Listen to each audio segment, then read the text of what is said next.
കണ്ണൂർ ജില്ലയിൽ നിന്നൊക്കെ നിരവധി പ്രവർത്തകർ, അത് പ്രചാരകന്മാർ ഉൾപ്പെടെ കേരളത്തിലെ പല ഭാഗങ്ങളിലും വന്ന് പ്രസ്ഥാനം കെട്ടിപ്പടുക്കാൻ പ്രവർത്തിച്ചിട്ടുണ്ട്. തീർച്ചയായിട്ടും ഏറ്റവും കൂടുതൽ ഞങ്ങളൊക്കെ തന്നെ വേദനിച്ചിട്ട് കണ്ണൂർ ജില്ലയിലെ പ്രവർത്തകർ അനുഭവിക്കുന്ന ത്യാഗം അക്കാര്യങ്ങളുമായി ബന്ധപ്പെട്ടിട്ടാണ്. തീർച്ചയായിട്ടും കണ്ണൂരിൽ മേയർ സ്ഥാനം ഏറ്റെടുത്ത് ആദ്യമായി കണ്ണൂരിൽ വരുമ്പോഴേക്കും ഞാൻ ആദ്യമേ പ്രവർത്തകരോട് പറഞ്ഞു, നമ്മുടെ പ്രവർത്തകരുടെ വിജയമാണ്. കേരളത്തിൽ ഒന്നും പ്രതീക്ഷിക്കാതെ പതിറ്റാണ്ടുകളായി ഇറങ്ങിത്തിരിച്ച പ്രവർത്തകരുടെ വിജയമാണ്.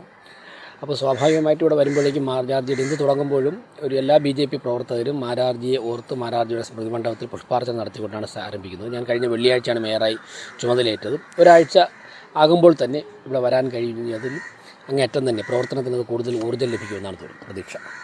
വിഴിഞ്ഞത്ത് തെരഞ്ഞെടുപ്പ് വരാനുണ്ട്, അവിടെ വിജയസാധ്യത ഉണ്ടോ?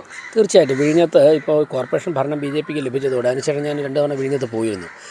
ചെന്നപ്പോഴേക്കും ആ വാർഡൊക്കെ തന്നെ വളരെ വളരെ പരിതാപകരമായ അവസ്ഥ. ഞാൻ പോയത് ഒരു വലിയ കുളമുണ്ട് അവിടെ അന്വേഷിച്ചാൽ അറിയാം. ആ കുളത്തിന് കൈവേരി കെട്ടാൻ വേണ്ടി ഇത്രയും കാലം പറഞ്ഞിട്ടും LDFും UDFും മാറി മാറി ജയിച്ചിട്ടുണ്ട്, സാധിച്ചില്ല. ഒരു കുട്ടി കഴിഞ്ഞ ദിവസം വന്ന് ആ കുളത്തിനകത്ത് സൈക്കിളും കുട്ടിയും കൂടെ വീണു.